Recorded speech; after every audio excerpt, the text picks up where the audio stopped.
Yeah, that's right. I see the chat. I see y'all rocking. I see y'all coming. Hit that like button as you enter the building. You know what I'm saying? Hit that like button. Show your love. Show your support. You know what I'm saying? This that dope soul. This that new thing. Nobody don't know about it. Salute, Knicks family. Welcome to the game recap show. I'm your host, Stephanie, aka Queen. I'm joined by Geoff Klafter from the Happily Ever Klafter Daily Sports blog. The Knicks lost a tough one last night, 96 to 100. Only gave up 100 points to Detroit, right? But only scored 94 points themselves. Another game in which they had to battle their way back into the game. And just was not able when they did get stops, because that was the issue for me in the fourth quarter. We just couldn't get stops. And then when we were able to get stops and claw back into the game and even tie the game, we were not able to get what I like to call timely shots. And you need that in the playoffs. And we'll get into player performances. We'll get into Detroit's physicality. We'll get into the things we thought Tom Thibodeau could have done differently, or we would have liked him to do differently. But Geoff, I'm going to start with you. How are you this morning? Thank you for joining me.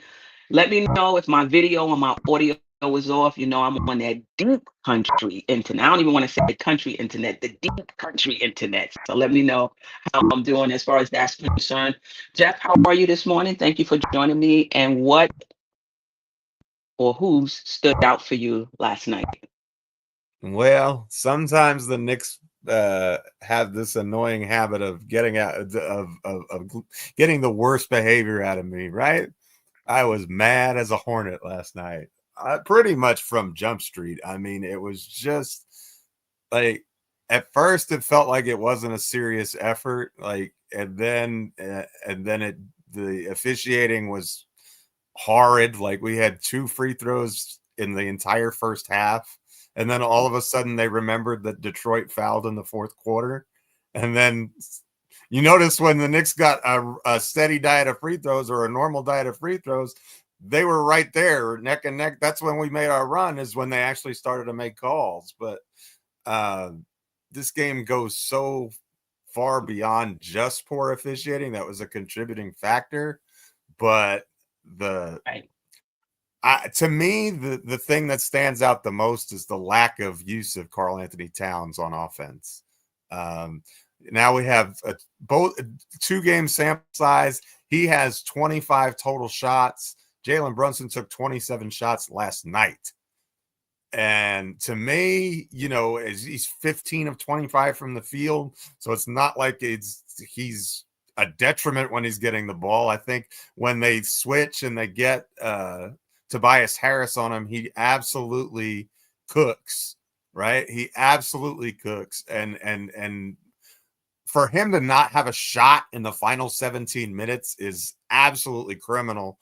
And it's on the coach, it's on the point guard. You know, it's just not acceptable. And on Cat himself. And on Cat too. Yeah. I'll agree with that. But you know, when you're a big man, you rely on others to get you the ball. So if I'm gonna prioritize blame, I'm probably gonna do Brunson first, Thibodeau second, and Cat third. And I thought Brunson's floor game was awful last night.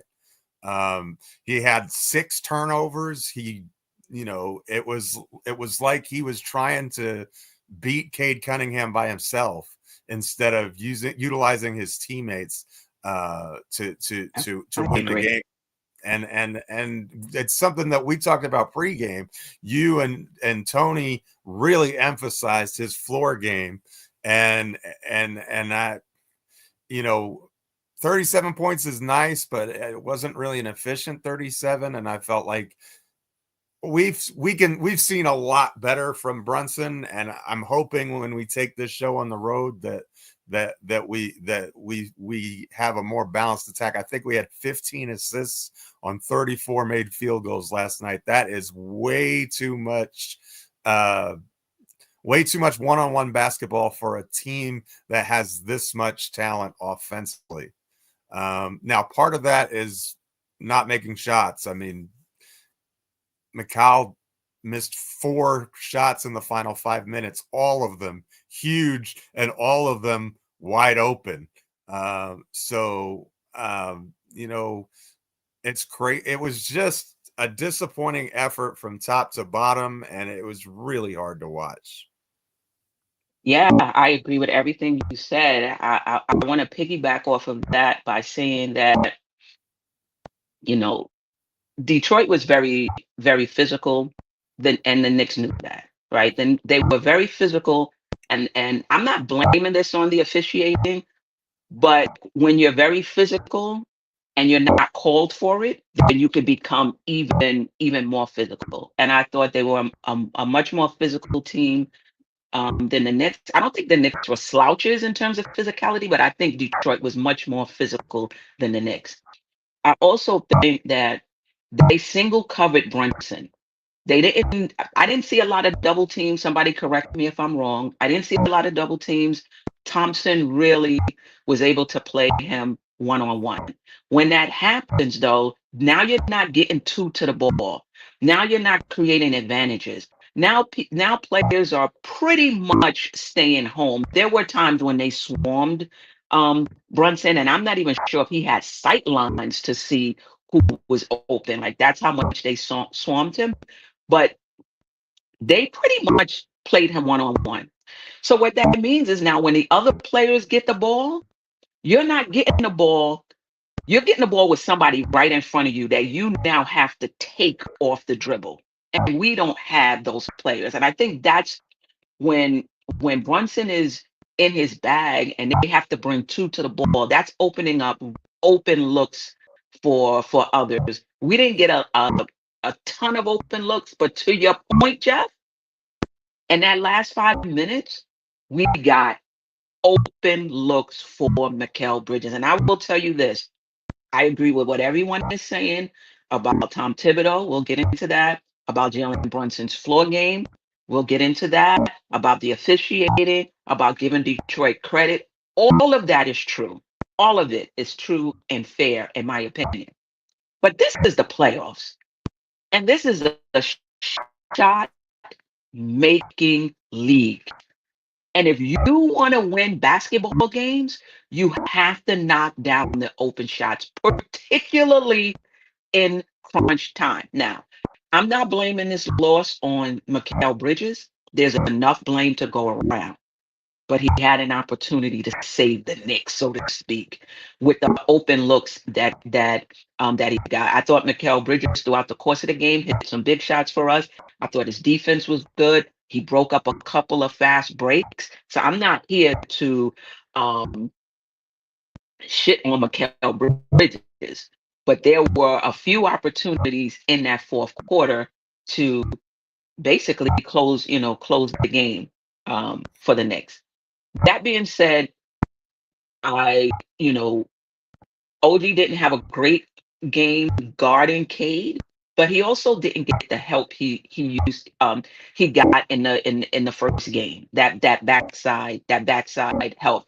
Now, and maybe somebody who understands NBA defenses better than me can help me understand, but it seemed like there was some adjustment Detroit did to kind of take, the backline people out of the play, because it was really just OG mano on mano with Cade Cunningham without a lot of help. I didn't like the fact that Tom Thibodeau didn't mix it up in terms of the coverages. Now, I'm not saying mix it up in terms of the players, because when he saw Bridges, when Bridges was switched out on him, his eyes lit up. Like he knew that was a basket. So I'm not sure when I'm mixing up if that means putting Hart on him, putting Bridges, putting different players. I'm not sure if that's the mix up. But what I would like to see is scraps at times. See if the other players can beat you. Do what you can to get the ball out of Cade Cunningham's hand. And I didn't see a lot of that. We lost the rebounding battle. You know, I mean, Mitchell Robinson did play 20 minutes, probably more than he's played, other than probably the last game against Cleveland, if I'm not mistaken. He may have played more than, he may have played more than 20 minutes. Maybe, a little more Mitchell Robinson would have helped. And, the Hart 40 minutes. Listen, I understand the conundrum. This is a very physical team. You want a physical player out there. The Knicks were losing the rebounding battle. I'm not so sure. Yeah, I would have liked to have seen McBride maybe get more minutes, Shamit get more minutes. But even though Hart hurts the spacing, there's other things that he brings. So there's a trade-off there. So I'm not quite sure about the whole McBride Shamit more minutes, but maybe more minutes for Mitch over Hart. I don't like Mitch and Hart in the game together. But when you think about the poor rebound, sometimes maybe that's a necessity. I don't know. And the last thing I'll say before I throw it back to you, in terms of Cat is, yeah, I do think it's on the coach to make that emphasis during the timeouts or during whenever he's talking to Brunson. I also think it's on Brunson as well, and I also think it's on Cat to show himself and to call for the ball. Like to demand the ball as well. And Brunson. There was a time in the third quarter where I felt like he looked like Allen Iverson, not necessarily in terms of skill set, but in terms of just trying to take the entire team by himself, possession after possession after possession. And that makes you very easy to guard when you're the only one. The defense doesn't have to move, doesn't have to pay attention to anyone else because you are pounding the ball. Now, I don't think that happens all the time. I don't agree with the fan base that this is him all the time, but it was clear to me in that third quarter that it was just a bit too much for me. Anything else you want to add to that?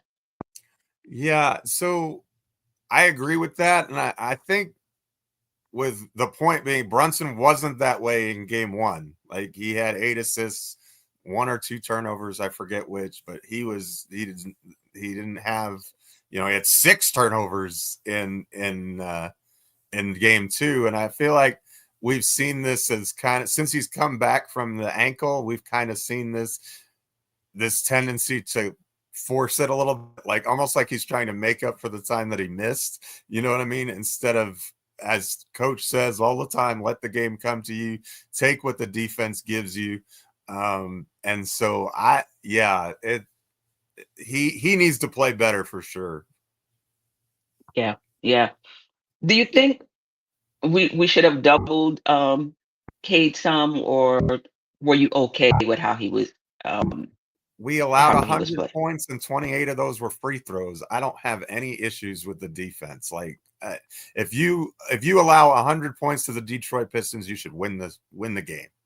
Like 100 That's points fair. is a That's good fair. enough defensive effort to win. Like if you want to nitpick a possession here, a possession there, go ahead. I mean, if you want to say, well, they didn't shoot well from 3, I'll grant you that. But they also had, Schroeder, hit the ball so hard off the rim it like bounced into the sky, and then it dropped on one of those, so that they actually made. So I don't have a problem with the defense in this game. I thought they were fine, but if you're not going to pass Karl Anthony Towns the ball, you might as well put in someone who's a better defender. Like if you're not going to utilize him offensively, then what's the point of having him in the game? Like we need him to be our second star, maybe even our first star, our first scorer. And for whatever reason, he wasn't. That didn't happen. But like, where's the pick and roll? Like Towns, JB pick and roll. Like you can stop letting the defense dictate what you're going to do. Start dictating what, make them make a decision. Get Towns in the action by getting him up.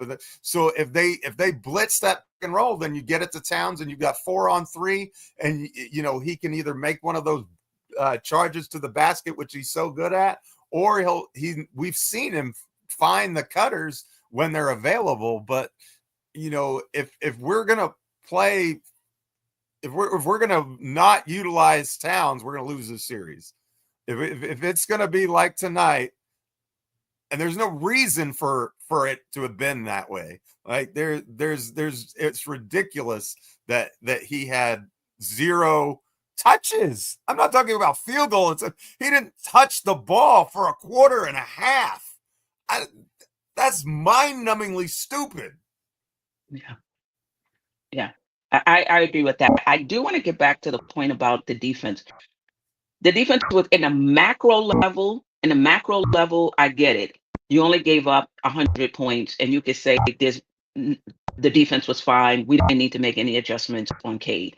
But in the micro level, when you see that you're not generating, when he's killing you, every point counts, every possession counts. I don't think it hurts to try to get the ball out of his hands and see if others can can score. He was just killed every time down. He got what he wanted. He got his shot.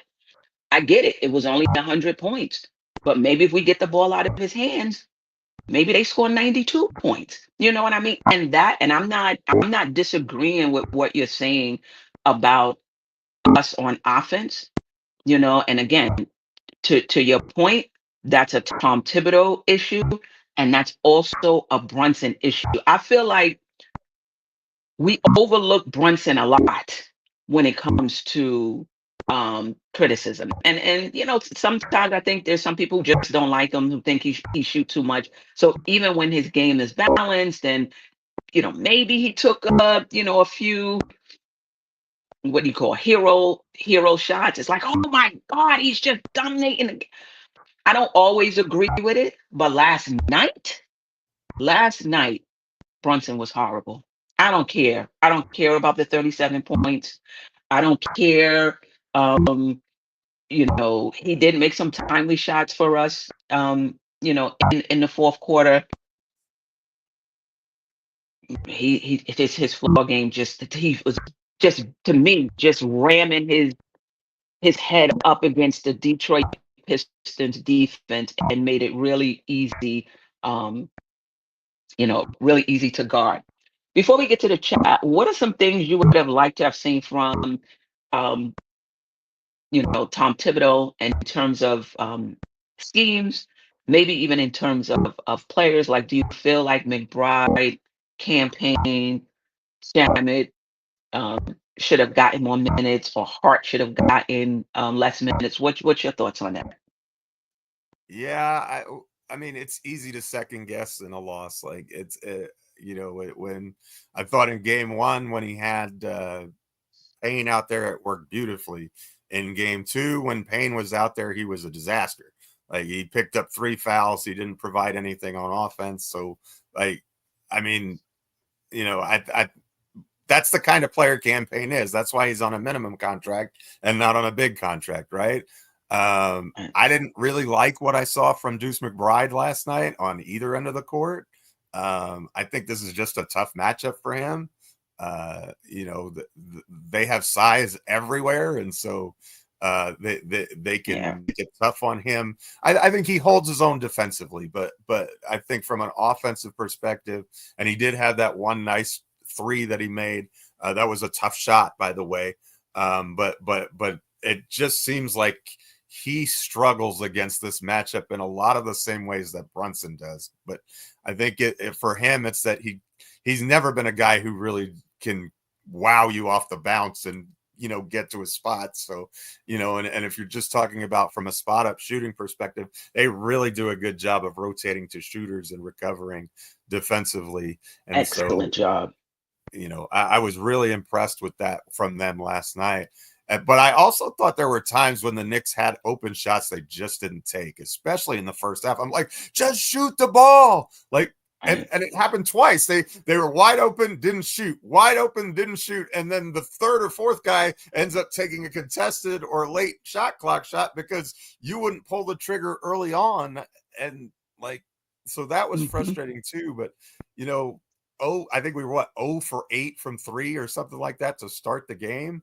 And that just, you know, it kind of just devolved from there. But I think that we need to be more active on the offensive end. I think maybe even run some stuff from Mikal Bridges, because he has that mid-range game that's nice, right? And you know, maybe that allows Brunson to play off the ball a little bit and get some easier, maybe catch and shoot kind of looks. I know I was critical of Bridges down the stretch because he was 0 for 4, but really he was the only Knick starter in the positive. Like he was a +1 on the night. So you have to you have to give him credit there. But you know, they clobbed us in bench points. Dennis Schroeder was tough. And Beasley had a bad night shooting the ball. I think he was 1 for 8 for 3. So we kind of lucked out from that standpoint. We just couldn't get anything going. And this team is way too talented offensively to score 94 points. I mean, OG was pretty much a no-show last night. Hart was a no-show last night. Bridges was 8 of 18 last night. We already discussed Brunson's poor shooting, and Cat didn't shoot great, 5 of 11, but 11 shots, none in the final 18 minutes. Well, you know, you've got to do better than that. And it's kind of odd. And I'll say, I think I said this in our group text or group Twitter the other night, last night. Something feels off about this group to me. And it's not like I thought it was something that, okay, once the playoffs start, they'll get their focus, they'll get their stuff together. But there is something that just feels off about this group. It doesn't have the same, like it has a lot more talent than last year, especially come this time of year, but it doesn't have the same cohesiveness. And I can't really explain that. And maybe they've tuned out the coach. And if that's the case, you know, maybe it's time to you know, make a change there. I hate to be that guy, especially after one loss, but you know, last night was really concerning to me. And I think somebody in the chat said we've had the lead for 5 minutes this entire series. Like that's problematic. I mean, you know, for a team that's allegedly more talented, and I think that they are, they're sure not showing it on the court. You've got to play for more than 10 minutes. It feels like the Knicks said, oh, okay, we know we can just coast and then flip a switch and we got it to tied, but then, you know, Schroeder makes the big shot, Mikal and Brunson don't, and all of a sudden you're going back to Detroit tied. You know, I think there's a lot to be said, and some of it is rebounding too. I mean, minus 14 on the glass is bad. You know, it was just a bad night altogether. But I can't just scratch it off as a one-off because we didn't play well in game one. You know, it'd be one thing if we had a really solid performance, but like we needed a you know, once a season dynamic fourth quarter run to really, you know, salt that game away. And we were outplayed we were down 8 on game one. We're down 8 after 3 in game 2. So it just feels like we didn't learn anything. We're just hitting our heads against the brick wall and expecting different results there. Yeah, I'm not. Listen, Detroit is a formidable opponent, right? They are. Oh, how's my video? You're okay right My now. video lagging? Little bit of a lag, but you're okay. Somebody let me know how my video is.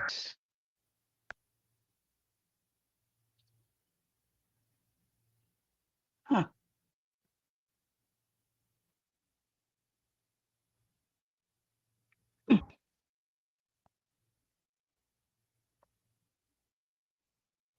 It's the audio. All right, let's see. Let's see. Let's see.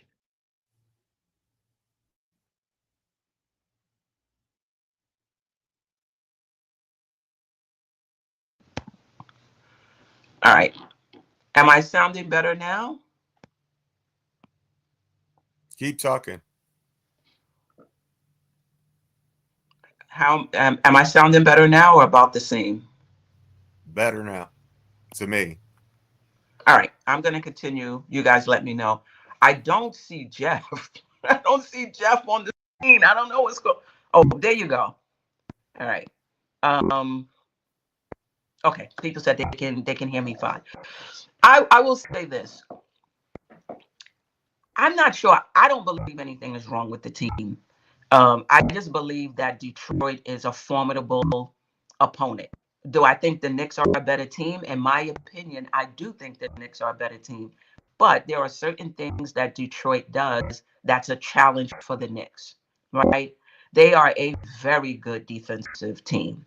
And to your point, they rotate to the well, even when we do get an advantage, they're able to rotate to the shooters to contest the shot. Like that is like when I was watching that last night, I was like, wow, so they're a physical team and they're a team that can rotate very well defensively and contest shots. I think the team is playing hard. I don't think this is that they've tuned out Tom Thibodeau and they're not listening to him. Detroit scored 100 points, so defensively, they were out there trying their best. I'm not blaming the game on the officiating, but Brunson particularly, and he does, I think because his reputation precedes him because he tries to sell fouls. So a lot of times the officials don't give him calls when he is really being fouled. And I think that does change the dynamic of the game, in the sense that now we can get even more physical because they're not, calling it. But I'm not blaming it on the officiating. And to the point that the Knicks shouldn't have won game one because they went on a 21-0 run to win it. Look, this is the playoffs. Like this idea that you're going to come out because you're the more talented team, that you're just going to be up for the entire game, that you're not going to get down, that you're not going to need a run. The Knicks didn't need all of that 21-0 run to win the game, but they went on a run to win it.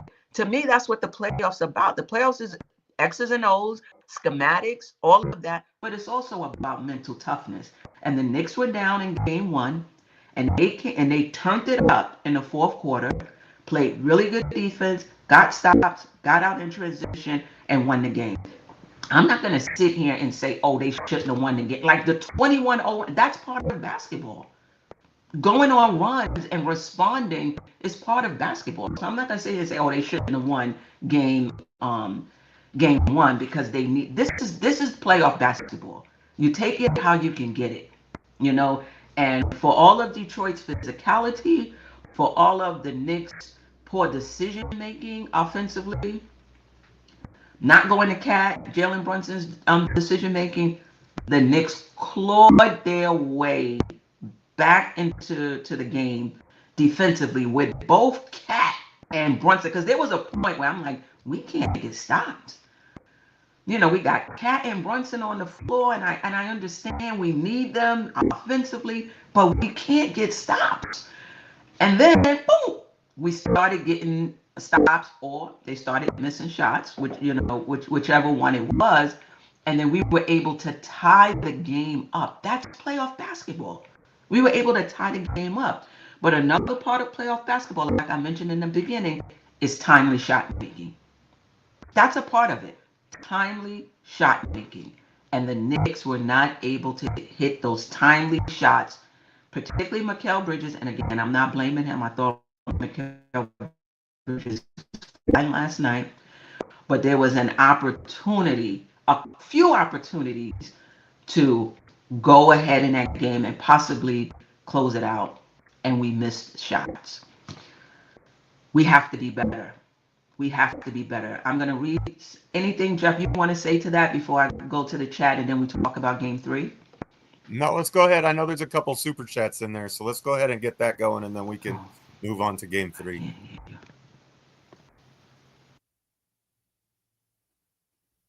I'm sorry, Geoff. What did you say? I said there are a couple super chats I know, so let's go ahead and get to those, and Yes. we can talk about game 3. Okay. Paris Doug, I appreciate you. Precious needs to come out and get 5 hard fouls against Cade. OG needs shots in a rhythm early in games. Cat has to battle for position in a low post. Yeah, I agree. Cat has to show himself. I think Cat has to go to Brunson and demand the ball. And whether he does that on the court, whether he does that during a timeout, during a break in the action, and demand the ball. But I'm not putting it all on Cat. I think Thibodeau needs to emphasize that. Brunson needs to recognize that.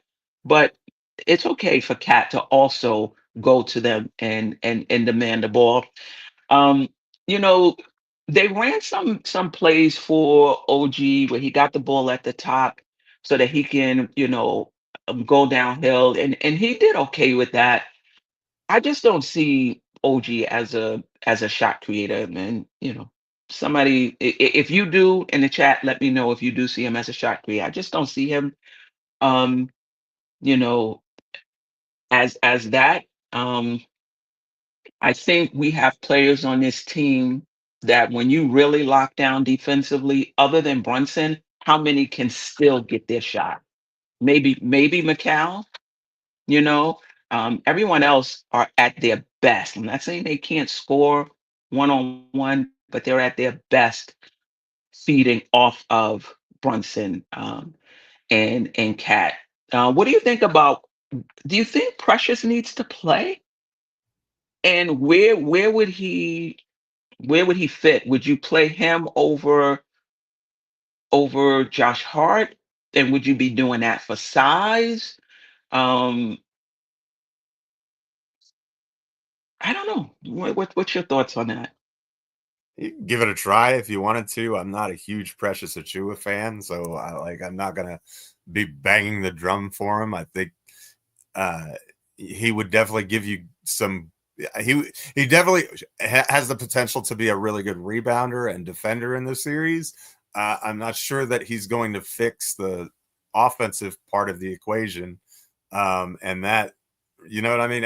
In other words, if we were losing 124 to 118, maybe you say, okay, maybe we need to bring in a guy like Achua.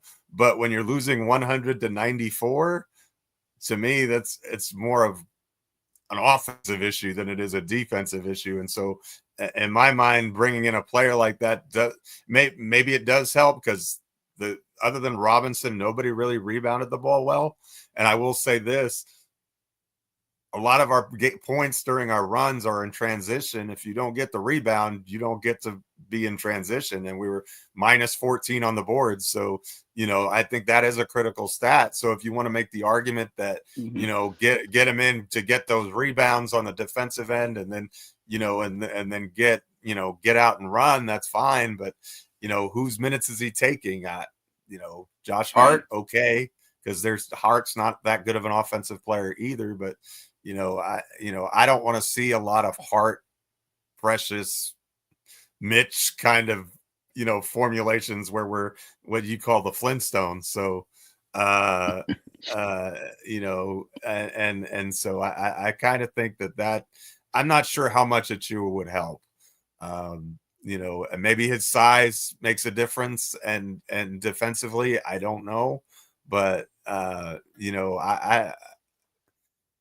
maybe, I do think he needs to utilize the bench more, because I think that'll help the players be fresher down the stretch. But I thought we played until those last couple misses. I mean, we had it going from I think we held the Pistons almost scoreless for almost 5 minutes in the fourth quarter. So, does Precious make it where they score negative points? Like, I mean, how much more of an impact is it going to make at that point? But there are certainly stretches in the third quarter where it looked like we couldn't cover a traffic cone, where you're like, well, maybe it wouldn't be bad. But I don't think that we needed to go in and let him take a bunch of fouls, because I thought we were giving up far too many foul shots to begin with. I mean, a 15 free throw differential in a 6-point game,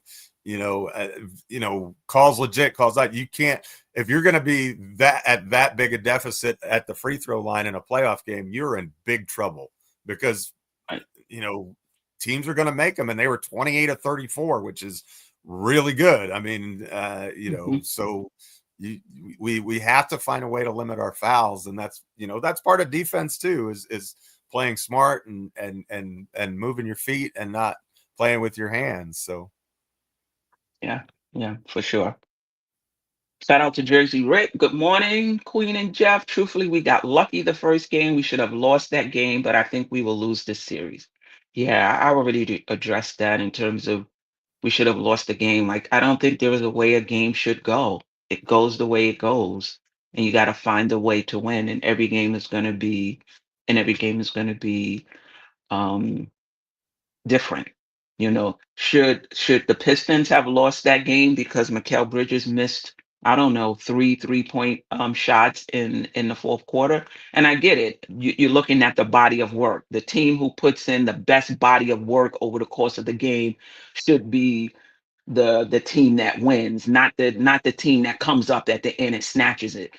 But I just disagree. I just think it's the playoffs, and you get it. You just get it how you get it. For the Knicks to come back in that game, they deserve to win. Detroit fell apart down the stretch. They deserve to lose. I mean, that you got to close a game, and they didn't. And the same thing with the Knicks. You tied the game. You had an opportunity to go up and maybe even close it out, and you lost that opportunity. You lose. So I get your point in terms of how I'm seeing it, the body of work versus a team coming in and snatching it. But for me, you win. All right. Um, just win, baby. That's right. Nostalgic. Mitch has to start to win game 3. I'm not sure I agree with that. Let me know what you think about that, Geoff. What you think about that? Um, you know, in the chat, um, Hart. What does he say? Hart is a journeyman for a reason. Like, let's relax. Let's relax on Josh Hart. Let's relax on Josh Hart. Okay? You need players like Josh Hart to win. And yes, he may not give you the spacing and the shooting, but basketball is about more than spacing and shooting. There's other things that he brings to the game. And so it's up to Tom Thibodeau to decide what does he want to prioritize at this point in the game, right? The rebounding of Josh Hart, the playmaking, the secondary playmaking of Josh Hart as well, being able to get out in transition and score for us. Those are all important things. His offensive rebound is getting second chance points. Those are all important. I'm not going to minimize that. Now, there comes times in a game though where you need to prioritize spacing. And when you need to prioritize spacing, then I agree. Those are times when maybe Josh should go with a Miles McBride or even a Shamit if Shamit is having a good game. But I'm not going to discount Josh Hart because he's not um,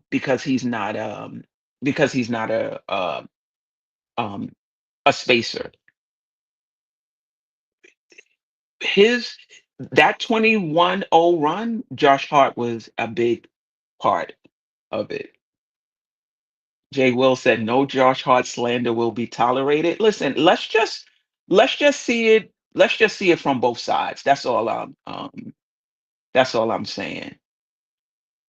All right. Hannah Grill 1 says the better team will win this series regardless.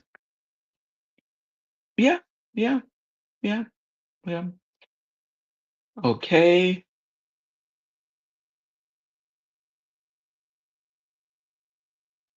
Deuces should have been hooked. Well, he only played 14 minutes. I mean, what are we saying? He should have played 8. He only played 14 minutes. Um, do you think he should have gotten more minutes, Jeff? Less, or 14 is fine, or 13. 13 minutes, 19 seconds. 14 minutes is fine. I mean, I I think, like I said, I don't think this is a great series for him. And if he's not making a difference at the point of attack, I don't think he's being utilized properly. I think when he's in the game, he needs to be coming at Cade full force, 94 feet, make it tough on him, make him work more.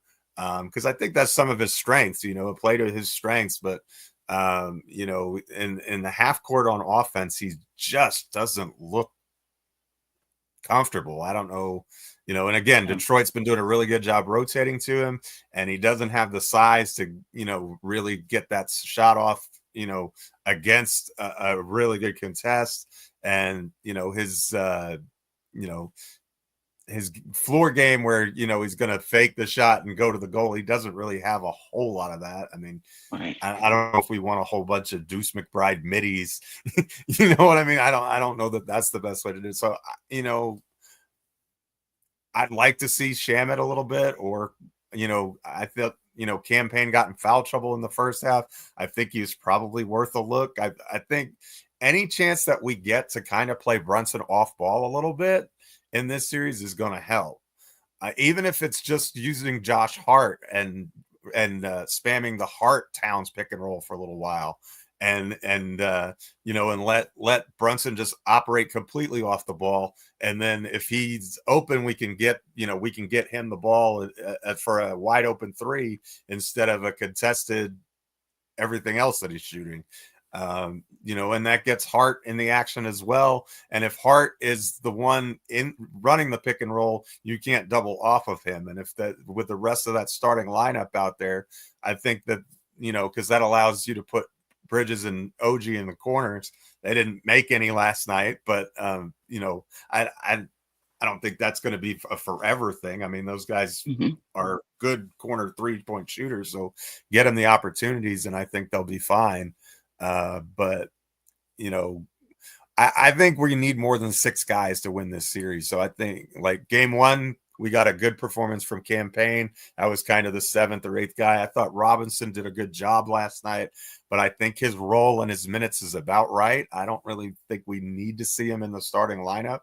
I don't know that that's going to like, if we want to make a change in the starting lineup, that's fine. But I think if you're going to make a change, I would do it to put more shooting and more scoring in the game, not less, because obviously our problem last night was points, not stops. And I think in some instances, like, again, we saw when it was Campaign instead of Mikal Bridges during that 21-0 run, the defense was stout. It was stellar. They were forcing turnovers. They were doing all this. So they're capable with that smaller lineup of guarding and defending. So if you want to give that a shot, okay. I don't necessarily have a problem with it, but Josh Hart's a maddening player. He'll make a great steal, and then he'll throw the ball away on the fast break for the very next possession. So he's maddening at times, but then sometimes he's brilliant. Like, he can be a walking triple double at times. I mean, and he's had those games too. So it's easy for us to focus on this player, that player. We win as a team, we lose as a team. They all could have played better. Let's be honest. I don't think there's anybody who's insulated and said, well, this guy was really good and everybody else let him down. No, everybody, at least in my opinion, everybody last night dropped the ball and was not up to par. I don't think, especially the starters, I don't think we got a requisite performance out of any of them last night. And if all 5 of your starters are going to be playing below par, probably going to lose the game. Yeah. G. Robinson, every single team in the playoffs right now is playing, has a 9 or 10 man rotation, regardless of production. The Knicks played 9. Are you saying, Campaign plays behind Brunson? Brunson played 44 44 minutes last night, unless you're saying you want to play Brunson with campaign, and that's whose minutes are you reducing? Because everyone talks about play this guy, but play this guy for who? So now you got two smalls in the game. I mean, if you want to give it a look, I'm fine, but I'm not getting on Tom Thibodeau because your best player plays 44 minutes and his backup plays 4, and you make the decision that you don't want to go small and play those two together. Like, I'm not killing Tom Thibodeau on that. Now, or you're saying that Brunson maybe should have played less minutes for campaign. I don't know. I do know in the playoffs, your best players play the most minutes. And it's not uncommon for your best players to play 40 minutes, particularly in a game like this, where it just seemed like every possession was going to count. Anagro 1, we have a Piston problem with this roster. Boston should not be on our minds. We don't have the athletes to match the Pistons. We are just more skilled.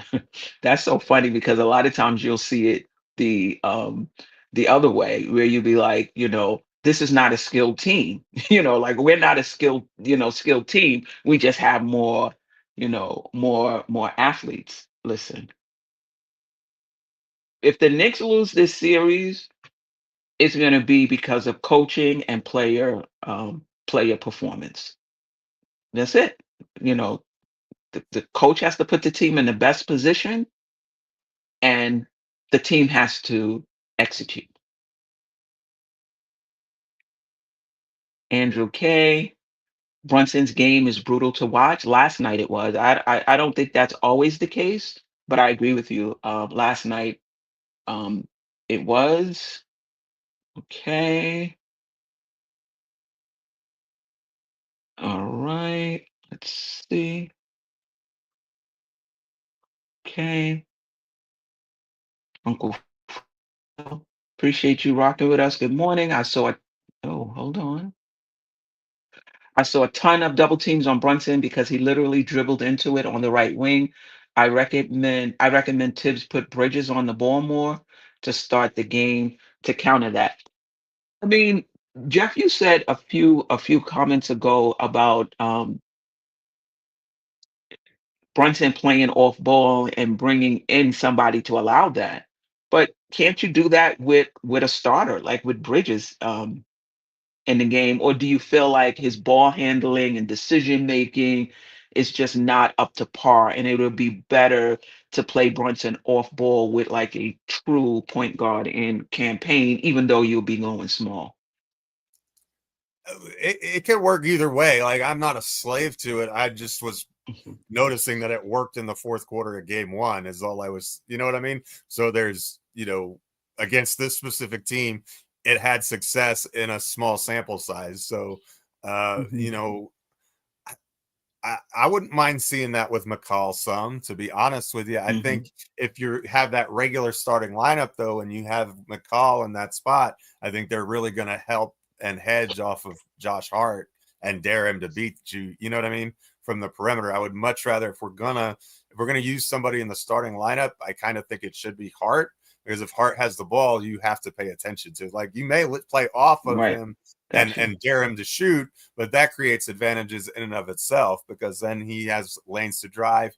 He can operate a little bit, and we've seen him be able to do that. And maybe it was not the worst thing in the world for him to take a couple shots, that are wide open. If they go in, all of a sudden, then you can mix up the defense and make them do some things. But yeah, I'm not a slave to that 2 point guard lineup. But if you want to do it with Bridges, that's fine.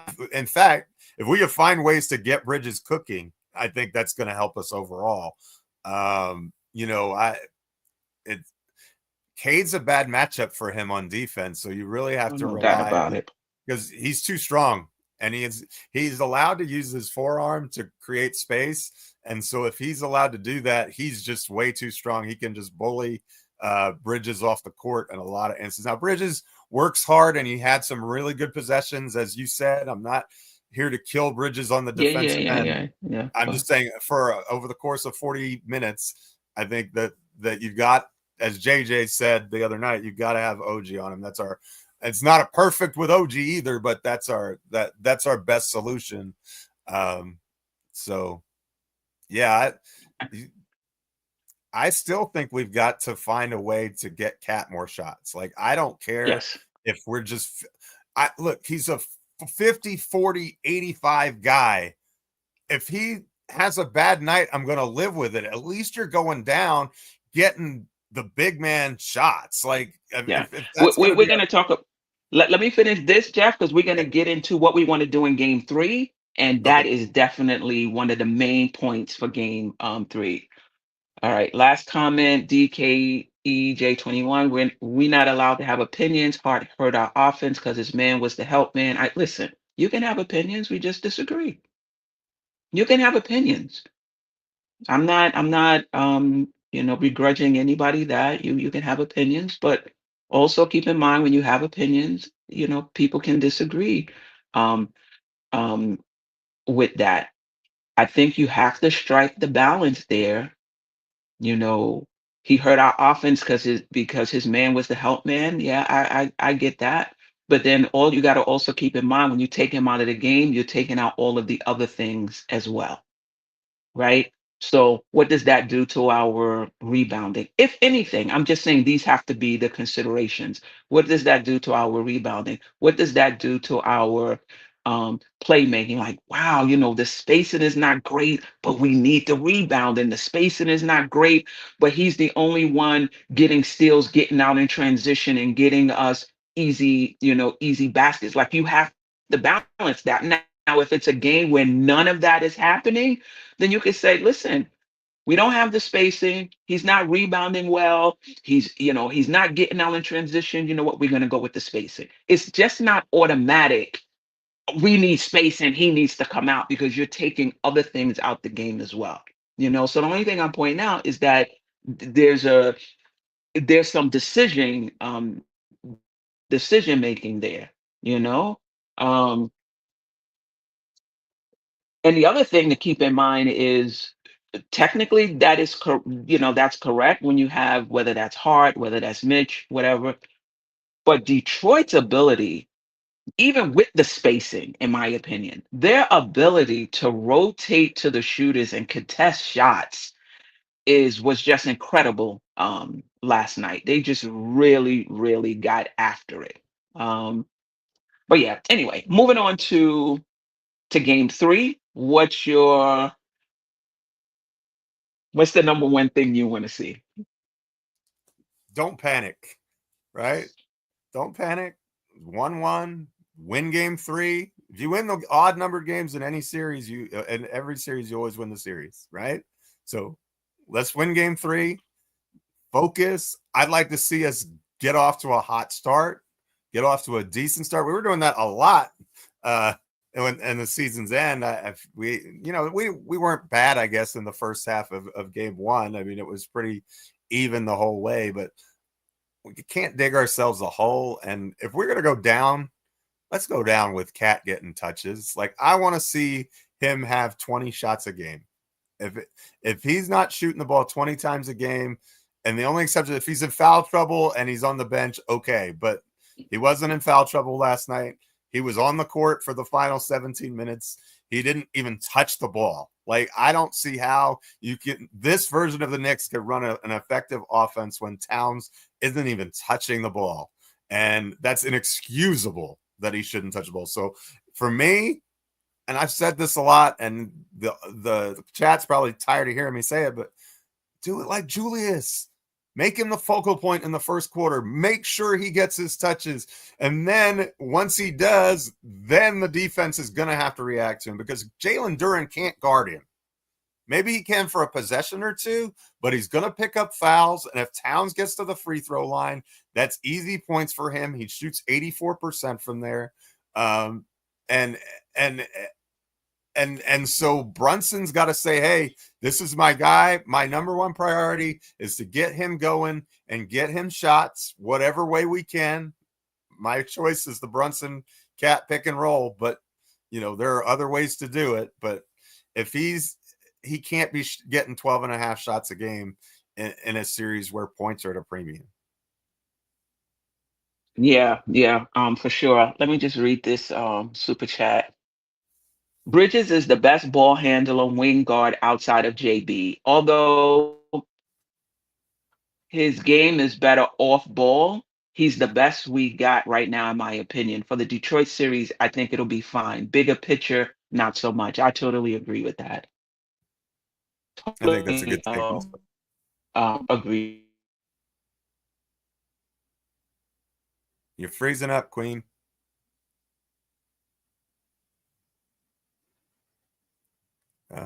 Well, I guess I'm not sure if she's frozen for everybody else, but until she kind of gets that sorted, I guess we can just go on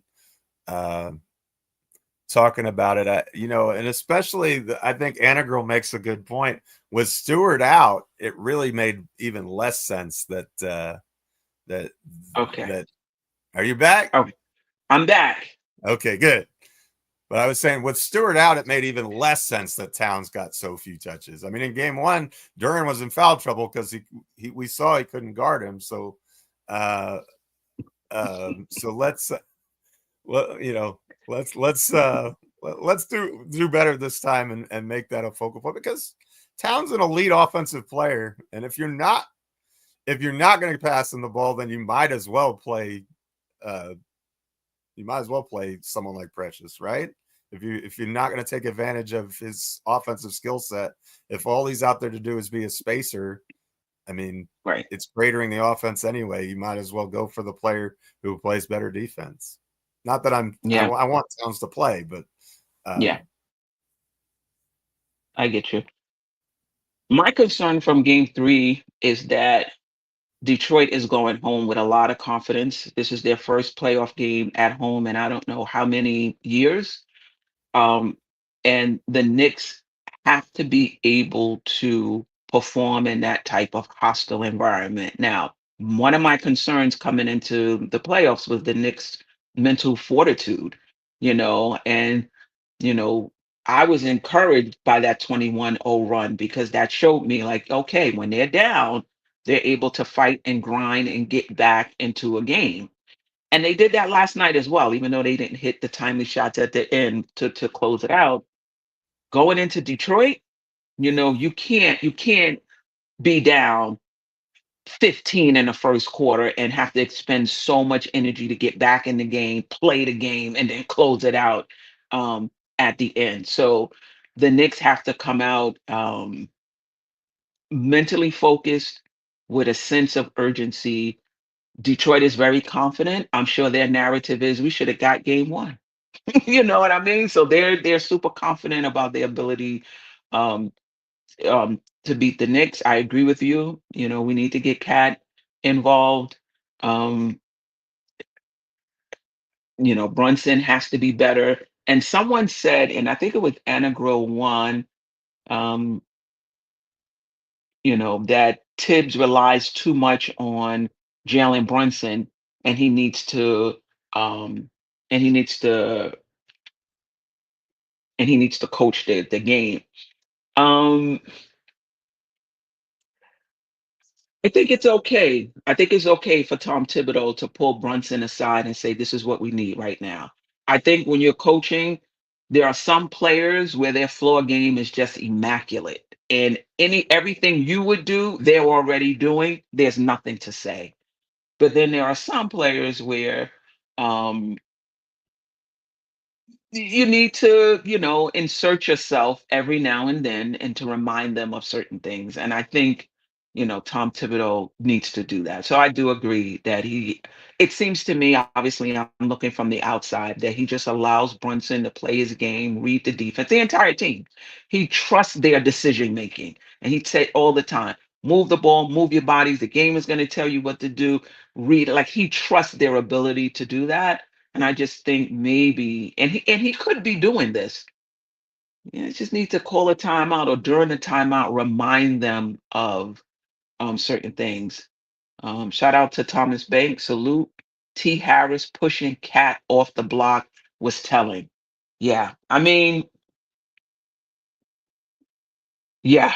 Yeah, Cat just doesn't have that lower body strength, and that's why teams can play him with a smaller, a smaller person.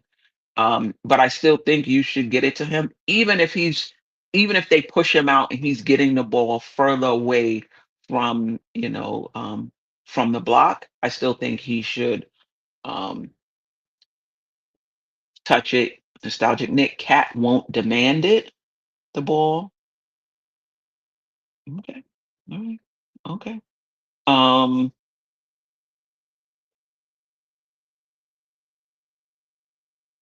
Okay. All right. Anything? Anything else?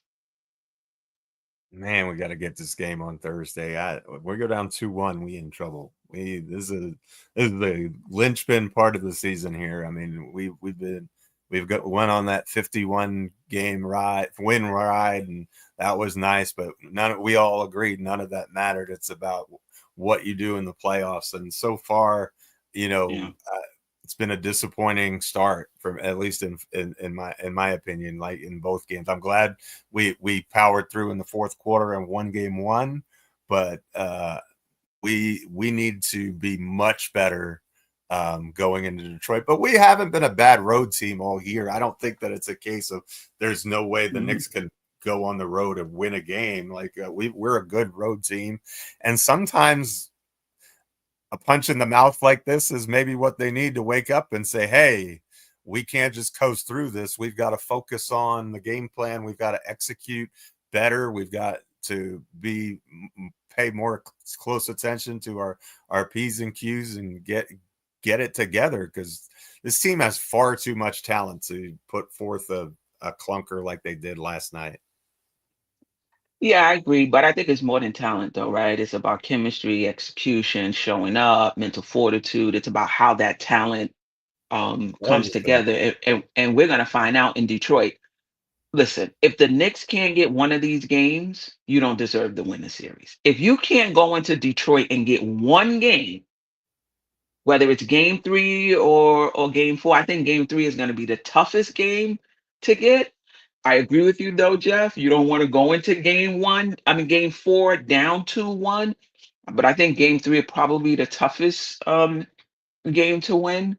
I think if they lose game three, they'll be the more desperate team in game four, but desperate teams lose too, right? So I think the Knicks are good enough to win one game in Detroit. And if you can't, you don't deserve to win this series. It's just as simple as that. If you can't get one game, then you don't deserve to win this series. Any last words? Shout out to the chat. I appreciate you joining us this morning. If my internet holds up, we're gonna try to do this um, at 8 a.m. every weekday, and if it falls on the weekend, it'll be a little later. Um, Maybe 10 o'clock. Yeah, Ajay, that's what I said. It's also about game planning and strategy. Yeah, yeah, absolutely. I agree with you. I agree with you, Ajay.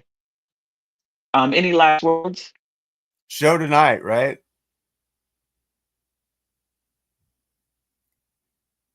8 Yeah. o'clock. Show tonight at 9 o'clock. Yes, but yes, yes. The Okay. weekly show. We're gonna go more in depth on this game and previewing game three tonight. The Knicks play Thursday, so the weekly show will be tonight, 9 p.m. Um, please join me, Jeff, Ajay, Jerrell. Um, yeah. Any last words, Jeff? Or did you say the last words when I was blacked out? Oh, thanks for When I having me had on the the buffer show. going.